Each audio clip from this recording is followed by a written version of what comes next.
இருக்கும் இல்லையா, என்னோட ஆம்பிஷன் இதுதான், நான் இதுதான் பண்ண போகிறேன்னு. இந்த மாதிரி ஏதாவது இருக்குன்னு கம்ப்யூட்டர் பயாலஜி. என்ன ரீசன் கம்ப்யூட்டர் பயாலஜி எடுத்து என்ன பண்ண போகிறீங்க? ஸோ இதில் வந்து என்னெல்லாம் சேரலாம்னா, நம்ம பிஎஸ்சி கம்ப்யூட்டர் சயின்ஸ் சேரலாம், பிஎஸ்சி பாட்னி, பிஎஸ்சி ஜுவாலஜி, இந்த மாதிரி எல்லாம் சேரலாம். சரியா? இந்த குரூப்புக்கு அதுதான்.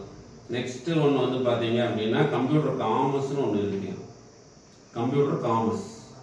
ஸோ அது வந்து பார்த்தீங்க அப்படின்னு சொன்னால் நாம் வந்து இந்த ஆடிட்டிங் லைனு, இந்த பிகாம் படித்து ஸோ இந்த மாதிரி போயிட்டு ஆடிட்டிங் ஆகலாம், பேங்க் எக்ஸாம் எழுதி போகலாம், டிஎன்பிசியில் எழுதி போகலாம். ஸோ இந்த மாதிரி விஷயங்கள் எல்லாம் கம்ப்யூட்டர் காமர்ஸ் குரூப்பில் படிக்கலாம்.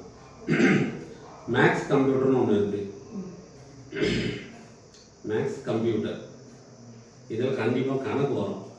சரியா? ஸோ மேக்ஸ் கம்ப்யூட்டராக இந்த மாதிரி ஒரு குரூப் இருக்குது. ஸோ இதை எடுத்து நம்ம பண்ணுறதா இருந்தால் இன்ஜினியரிங் போகலாம். இதுக்கு தான் போகணும், இதுக்கு தான் போகக்கூடாதுலாம் இல்லை. அது இன்ஜினியரிங் போகலாம், டாக்டர் சம்மந்தப்பட்டது படிக்கலாம். அடுத்ததாக வந்து பார்த்தீங்க அப்படின்னு சொன்னால் ஆடிட்டர்லாம் சொன்னோம் இல்லையா, பேங்க் எக்ஸாம் சம்மந்தமாக அதுக்கு படிக்கலாம். புதுசாக ஏஐன்னு ஒன்று இருக்குது, ஆர்டிஃபிஷியல் இன்டெலிஜென்ஸ், அது அவங்களுக்கு தெரியும். ஸோ அந்த மாதிரியான படிப்புகள் போகலாம். சரிங்களா? இது மாதிரி எதற்கான பயாலஜி சூப்பர் தான், மேக்ஸ் கம்ப்யூட்டரும் சூப்பர் தான், கம்ப்யூட்டர் காமர்ஸும் நல்ல குரூப் தான். நமக்குன்னு ஒரு ஆம்பிஷன் இருக்கணும், எந்த குரூப்பில் சேர்றது என்னன்ட்டு சொல்ல கொடுத்துங்களா. எந்த குரூப்பில் நம்ம சேர்ந்து என்ன படிக்க போகிறோம்னு தெரியாமல் நம்ம போகிறதுக்கு நம்ம மேக்ஸ் பயாலஜி தான் எடுக்கணும். என் பையனை வந்து நான் வந்து இன்ஜினியர் ஆக்குவேன், அதுக்கு தனியாக குரூப் இருக்குது. என் பையனை வந்து நான் அந்த மருத்துவம் சார்ந்த குரூப்பில் தான் சேர்த்துவேன், அதுக்கு தனியாக குரூப் இருக்குது. மனுஷன் மாதிரி நான் இன்னொன்றுத்தில் படிக்கிறேன்னா நாளைக்கு நம்ம இந்த குரூப்பை படிக்க வச்சுருந்தா இனிமே அப்படின்ற ஒரு எண்ணம் வரக்கூடாது.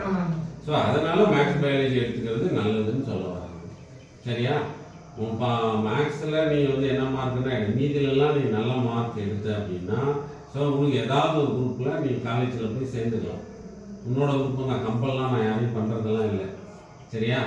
ஆனால் மேக்ஸ் பயாலஜி எடுத்தீங்கன்னா அப்பா வந்து நாளைக்கு ஏதாவது ஒன்று புதுசாக நாங்களாம் மாற்றி ஏதாவது ஒரு விஷயத்தில் சேர்த்தணும்னா மேக்ஸ் பயாலஜி எடுத்துக்கோ.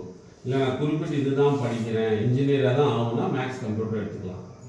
குறிப்பிட்டு நான் லாயராக தான் போவேன் அப்படின்னா கம்ப்யூட்டர் காமர்ஸ் எடுத்துக்கலாம்.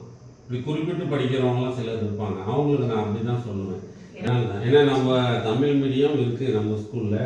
ஸோ அதனால் தமிழ் மீடியம் பார்க்கும்போது மேக்ஸ் பயாலஜி தான் எல்லாரும் பெரும்பாலும் சேர்றாங்க. அதனால் அதை எடுத்து பண்ணிட்டோம் அவங்க. சரியா தம்பி?